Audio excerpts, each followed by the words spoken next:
दर्द बड़ी होला, दिलवा सोचे न समझे ई प्यार काहे होला। दर्द बड़ी होला, प्यार काहे होला। डीजे उमेश सुखीपुर बाजार। दर्द बड़ी होला, दिलवा सोचे न समझे ई प्यार काहे होला। दिलवा सोचे न समझे ई प्यार काहे होला। दिलवा सोचे न समझे ई प्यार काहे होला। जब रूठला यारवा, जब रूठला यार तो दर्द बड़ी होला। दिलवा सोचे न समझे ई प्यार काहे होला।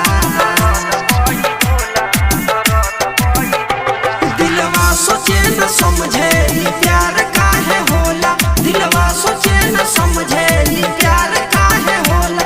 जब रूठला यारवा, जब रूठला यार तो दर्द बड़ी होला। दिलवा सोचे न समझे ई प्यार काहे होला।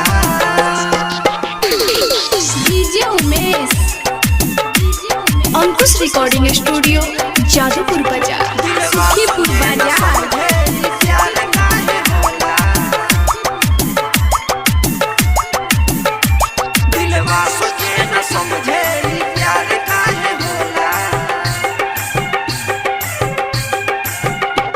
जब होला बेवफाई लोर आँखिया बहाई,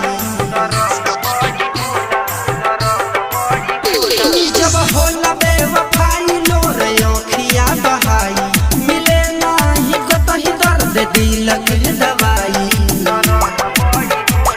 ई प्यारों में लोगवा बीमार काहे होला। ई प्यारों में लोगवा बीमार काहे होला। जब रूठला यारवा,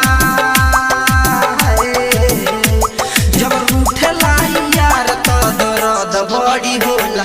दिलवा सोचे न समझे ई प्यार काहे होला।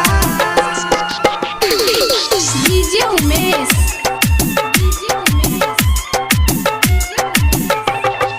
सुखीपुर बाजार। सोचे न समझे ई प्यार काहे होला।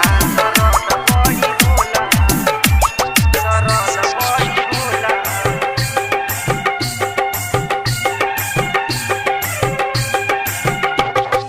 याद जब आवे तो फूट फूट के रोई। याद जब आवे तो फूट फूट के रोई।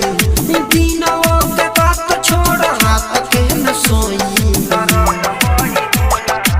एक दूसरे से नैन चार काहे होला। एक दूसरे से नैन चार काहे होला। धनु धर्मेंद्र है राइटर सदाम शैलेश बाड़े अभी भोला। दिलवा सोचे न समझे ई प्यार का